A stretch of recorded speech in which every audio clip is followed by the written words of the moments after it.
Alright, we're going to be having a look at the Joe staff now, which is a slightly bigger stick than you may have used before, and generally it should come up to about the height of your armpits.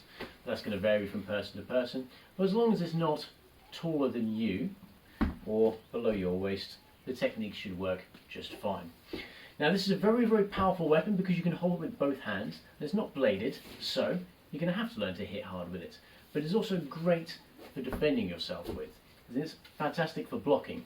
Because it's so large, you can cover such a huge area if somebody swings an attack at you with anything, from a chair or a bat or whatever else, and you can block it using both of your arms, backed up by good technique in your body as well.